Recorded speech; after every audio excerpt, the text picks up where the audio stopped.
വേറിട്ട ഗെറ്റപ്പിലുള്ള മോഹൻലാൽ ചിത്രം സോഷ്യൽ മീഡിയയിൽ ചർച്ചയാകുന്നു. തല മൊട്ടയടിച്ച് കനത്ത മീശയും കത്തുന്ന നോട്ടവുമായി നേവിയിലെ അടയാളമുള്ള ഷർട്ട് ധരിച്ച് കയ്യിൽ ലിക്കർ ഫ്ലാസ്കും ചുരുട്ടുമായി നിൽക്കുന്ന ചിത്രം ഫോട്ടോയെല്ലാം വരച്ചെടുത്തതാണ്. പശ്ചാത്തലത്തിൽ ഒരു കടൽ കഴുകനുമുണ്ട്. മോഹൻലാലിന്റെ ബ്ലോഗായ ദ കംപ്ലീറ്റ് ആക്ടറിന്റെ ഫേസ്ബുക്ക് പേജിൽ സംതിങ് ബിഗ് ഈസ് കമ്മിങ് എന്ന കമന്റോടെ വന്ന ചിത്രം Mohanlal fans and cultural welfare അസോസിയേഷന്റെ പേജിലും ഷെയർ ചെയ്തതോടെയാണ് ആരാധകർ അത് ഏറ്റെടുത്തു തുടങ്ങിയത്. ജനത ഗാരേജിൽ മോഹൻലാലിനൊപ്പം അഭിനയിച്ച തെലുങ്ക് സൂപ്പർ താരം ജൂനിയർ NTRന്റെ ഫാൻസ് പേജിലും ചിത്രം ഷെയർ ചെയ്തിട്ടുണ്ട്. പച്ച ഷെയ്ഡിലുള്ള ചിത്രത്തെ പറ്റി സോഷ്യൽ മീഡിയയിൽ ഊഹങ്ങൾ പരക്കുന്നുണ്ട്. ആലോചനയിലുള്ള ഏതോ മോഹൻലാൽ ചിത്രത്തിന്റെ കഥാപാത്രത്തിന്റെ സ്കെച്ചാണ് എന്ന മട്ടിലാണ് ആരാധകരുടെ ചർച്ചകൾ. ഷൂട്ടിംഗ് നടക്കുന്ന മേജർ രവി ചിത്രം 1971 ബിയോണ്ട് ദ ബോർഡേഴ്സിലെ മോഹൻലാലിന്റെ ഗെറ്റപ്പുകളിലൊന്നാണ് ഇതെന്നും വടക്കൻ സെൽഫിയുടെ സംവിധായകൻ പ്രജിത്തിന്റെ ബെൻസ് വാസു എന്ന ചിത്രത്തിലെ കഥാപാത്രമാണെന്നും രാജാവിന്റെ മകൻ എന്ന ചിത്രത്തിന്റെ രണ്ടാം ഭാഗത്തിലെ ഗെറ്റപ്പുമാണെന്നുമൊക്കെ അഭ്യൂഹങ്ങളുണ്ട്. എന്നാൽ ഇവയൊന്നുമല്ല ഏതോ പുതിയ ചിത്രമാണെന്നും ആരാധകർ പറയുന്നുണ്ട്. മലയാളത്തിലെ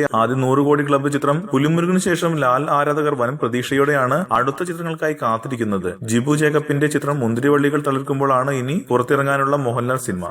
കൂടുതൽ സിനിമാ വാർത്തകൾക്കും വിശേഷങ്ങൾക്കും ഇപ്പോൾ തന്നെ സബ്സ്ക്രൈബ് ചെയ്യൂ മലയാളം ക്രിയേഷൻസ്.